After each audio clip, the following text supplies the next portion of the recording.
This is the work that I'll be doing here. The title is actually in French, but it's basically developing and implementing patient decision aids, and I'll explain to you what those are, to help minimize health inequalities around breast cancer treatment and care. So this is where I work, and I'm associate professor there, and you're going to see in a second. No, you're not. It doesn't work. But maybe I'm not. Peut-être j'appuie pas sur le bon bouton. Tu appuies peut-être pas sur le bon bouton. C'est quel bouton que tu veux m'aider? Sur les, t'as fait avec les flèches, juste comme ça? Ok. Ouais, c'est bon, bah, je fais avec les flèches, alors c'est pas grave. So this is Dartmouth in the winter, so quite a change in temperature. Yeah, exactly. I'm delighted. No -20 for me this winter. It's wonderful.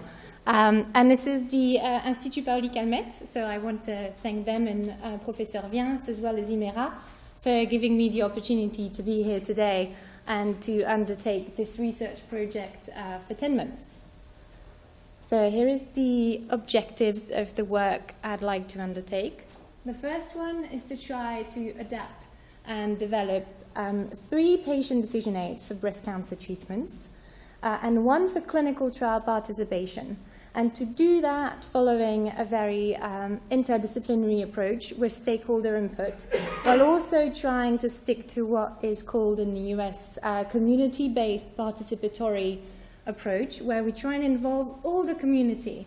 And by community, we mean all the actors, so the patients, their families, the clinicians, social workers, and the entire health system who's behind those patients.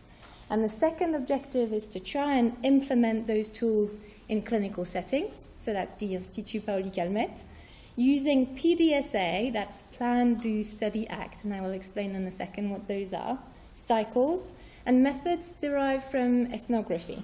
Again, a lot of interdisciplinarity here.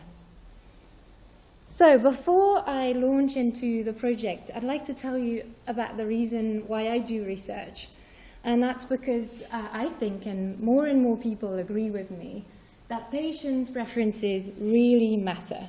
That in about 40 to 50% of all healthcare situations, there are actually 2 or more treatment or screening options available when there's no single best options, and it's very difficult for the doctor and the clinical team to decide without the patient input.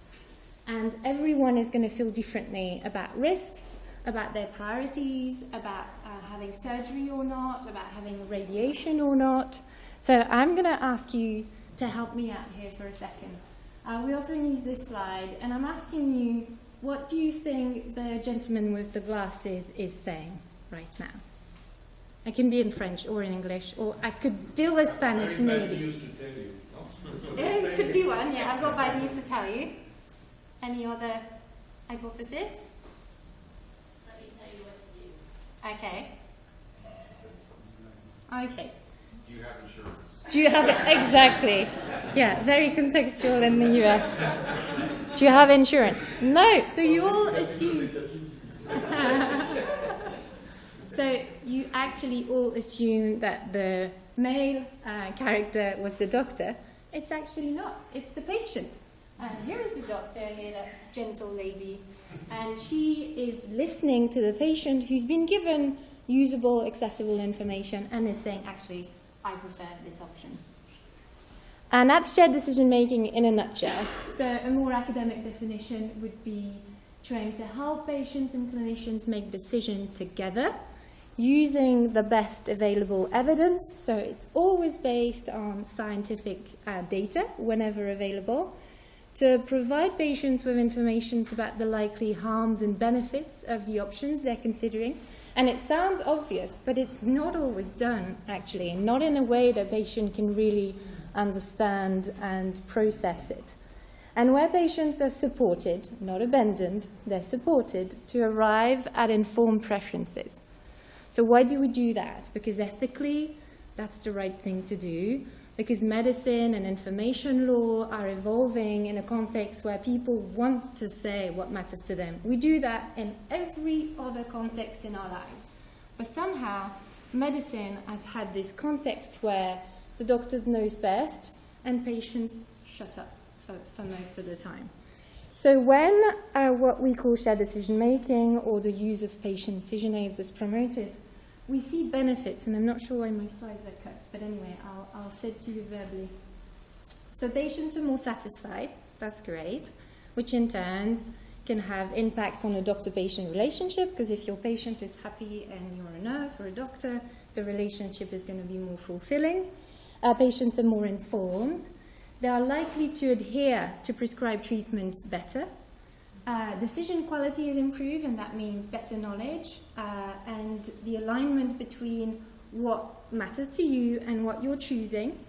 In cases where surgery is one of the options compared to, for example, physiotherapy or weight loss or lifestyle changes, when people are informed, they're actually more conservative. So they might delay or try something else before trying surgery at a later stage, therefore minimizing risks and perhaps unnecessary costs to the health system if this treatment was not completely necessary for this patient at this particular time. And we also think, but the evidence is less clear, that there would be less litigation. People are less likely to sue, which is very relevant, Thomas is looking at me, in the US, they're less likely to sue if they're informed and have been consulted in the decision-making process. And costs for the health system are likely to be reduced. So decision aids are these tools that I'm proposing to use in France to compare options, provide trustworthy risk information, and designed for everyone to understand. So the elephant in the room and the focus of my research is people who have issues understanding information. So my work focuses on underserved population, people who have lower health literacy, who struggle to understand the information, who have lower textual literacy, and who tend to be people who have the highest disease burden. They struggle the most with worse outcomes, higher mortality, and it's about, in France we've done a study actually, it's about 30 to 40% of people who have lower health literacy, so who struggle when they see their doctor to understand what the doctor's saying. So I've done some work for a while now, trying to understand if we can reduce health inequalities by improving information and trying to level out those differences between patients of higher and lower socioeconomic status. So something that's going to help us greatly and which hasn't been exploited in the world of health information that much are pictures. There's this very known fact that we are all more receptive to pictures. Even if we have high textual literacy and high education, we process information much better and much quicker if it's presented with picture and simple words than text only. And somehow, I think pharmaceutical companies don't have great interest in using pictures in their instructions, and it takes time, but it hasn't been done. And that's what a lot of my research focuses on. So this tool is currently used in a large clinical trial in the US, comparing it to text-only information to help women with early-stage breast cancer decide which treatment they want to have. And the choices are mastectomy, removing the whole breast, or lumpectomy, removing the tumor only, and then following with radiation sessions for quite a while, up to 7 weeks, 5 times a week. So this is the tool. We can't see it very well, unfortunately. But this is the French version, so it's been translated, and that's the first one that's going to be used here in Marseille. You can see here maybe better, not so well. So you can see questions that are important to patients and clinicians, but mostly patients, and that are the essential trade-offs that they would consider when deciding between these two treatments. So we try and portray risks with simpler graphic representation, visual display of risks, and we try to show, you really can't see it very well, but we try to show here having radiation, and the one above, number 5, would be showing people how long it takes before they can go back and resume usual activities. And here we're talking about whether they will need to have their lymph nodes removed and whether they will lose their hair, which in the case of those treatment options doesn't make a difference. The surgery won't affect that, but it's still something that patients always want to know. And then something for them to write notes and questions to facilitate this dialogue with clinicians. And here we have the second tool for breast cancer, hair reconstruction. So there can be many, many treatment decisions in the course of care. So if a woman has a mastectomy, she will then be asked, if it's kind of a shared decision-making setting, she would be asked if she wants to have reconstruction. And this tool was also translated in French. I will show you here the bigger version. So comparing different types of reconstruction, either no reconstruction, or with implant, or with the patient's own tissue, which is typically taken from the belly area. And you can see here the tools. I know we don't have a lot of time, so I'm good. Okay, so the methods of this project. There are two phases. The first phase, in which we are now, consists of using semi-structured interviews with a convenient samples of health professionals and breast cancer patients who have completed their surgical treatments to check the usability, acceptability, and accessibility of those tools, and check first that the information that works in the UK and the US is also clinically accurate in France, so talking to health professionals, but also checking the patients understand the pictures, that they don't have any major objections with them, and that they like the way the information is presented. So we might have major changes in those tools. I don't know yet. It will be very much determined by the work qualitatively with the actors of this clinical context. And in the second phase, I will use plan, do, study, act cycles, which are a quality improvement method where we test the efficacy and feasibility of implementing a new intervention in routine care. So it consists of taking something new, so here are the tools that you've seen, giving it to a small group of people, asking them to try it out and see if they like it. And if they don't, we stop the cycle, make changes, and then go to another cycle. And the idea is that the cycles grow. So the first cycle could be 2 surgeons, and then the second cycle could be 5 surgeons, having maybe changed the information because the first 2 surgeons said that didn't work for us, or having changed the way it's delivered in the workflow. Maybe they used it in the waiting room and they actually think, we should really have it on my desk so that I can give it to the patient when she sits down and starts talking to me. We will also use methods derived from ethnography, so mostly observations with grids and field notes to describe the implementation process. And that's all, of course, dependent on the willingness of the surgeons and the patients to engage in this work with me. And I've done this successfully in the UK and in the US for many years, but never in France, so I'm very curious to see how that goes. The expected results are to have developed and partially implemented these pictorial patient decision aids, and there are 3. I show you the first 2 for breast cancer, and there'll be a third one for clinical trial participation based on the clinical trials currently underway at the Institute Paoli-Calmettes. So I'm already working there about 3 to 4 days a week, but we'll see and start developing the third one in the next month or so. I also really want to promote shared decision-making in cancer care because I think that's the only way to go in selected clinical settings across socioeconomic strata. So not excluding those patients who have lower health literacy and who have a lot to gain from this approach. And also hopefully motivating teams to develop more tools as well as establishing interdisciplinary collaborations with the Cancer Center and with the university and publishing as we all do. Thank you so much for listening. We